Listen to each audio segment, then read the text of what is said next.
Hello' viewers, আজি আপোনালোকক এখিনি পায়স বা ক্ষীৰ বনাবলৈ দেখাম। মইনো এই ক্ষীৰখিনি কেনেকৈ বনালোঁ আৰু কিহেৰে বনালোঁ চাওঁচোন আহক।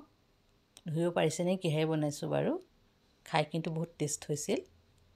দেখিবলৈও ৰংটো বৰ ধুনীয়া হৈছিল। নিশ্চয় পাৰিছে, আহক চাওঁ। মই জহা চাউল লৈছোঁ, এমুঠিমান লৈছোঁ। তাৰপৰা চাউলখিনি ভালকৈ ধুই ল'ব, ধুই পেলাই তিয়াই থৈ দিব। আধা ঘণ্টা 1 ঘণ্টা তিয়াই ৰাখিব। তাৰপৰা এইফালে বিট এটা ল'লোঁ। বিটটো আপোনালোকে এনেকৈ পিহনাখনত ভালদৰে পিহি ল'ব। একদম মিহি মিহি নহ'ব, অলপ দীঘলীয়া টাইপত হ'ব দিব, তেতিয়া চাউল নিচিনা ভাৱটো আহিব। এইখিনি দেখিছে, এনেকুৱাকৈ কৰিব দেই। দেখিছে, এইখিনি হৈ গ'ল মোৰ। ধুনীয়া লাগিছে ন ৰংটো? এনেও বিটৰ ৰংটো ধুনীয়া। এতিয়া বিটখিনি মই অকণমান ঘিউত ভাজি ল'ম। অকণমান খাটি ঘি ল'ব, বেছি নালাগে, অকণমান ল'ব। তাতে মই এই বিটখিনি ভাজি ল'ম।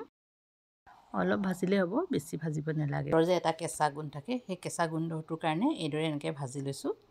এইদৰে হেঁচা মাৰি চাব, তাৰ যাতে ৰসটো ওলাই শেষ হৈছে, তেতিয়া জানিব এইখিনি হৈ গ'ল আৰু তেতিয়া গেছটো অফ কৰি দিব। এতিয়া এটা কুকাৰ ল'ব, তাতে চাউলকেইটা যে ধুই থৈছিলোঁ, সেই চাউলকেইটা দি দিব। মই গাখীৰ লৈছোঁ, গাখীৰখিনি গাখীৰ প্ৰেছাৰ কুকাৰ আগে সিজাই ল'ম অলপমান।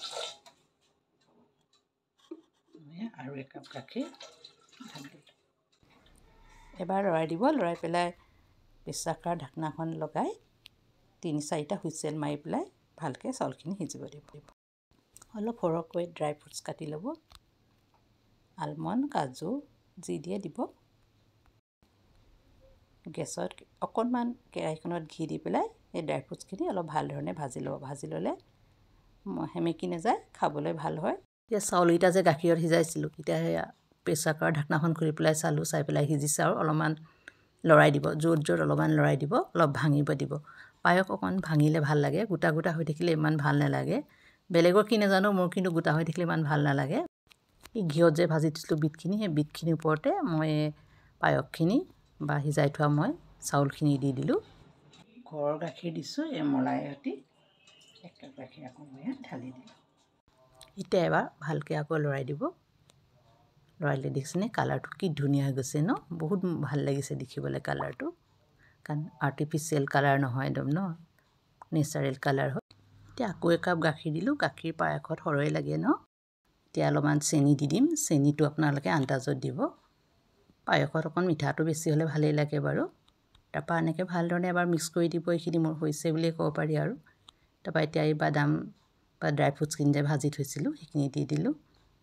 তাৰপৰা ভালকৈ উতল এটা আহিব দিলোঁ আৰু এয়া হৈ গ'ল আৰু। দেখিছেনে এইখিনি? তাতে এতিয়া আকৌ মিল্ক মেইড দি দিলোঁ।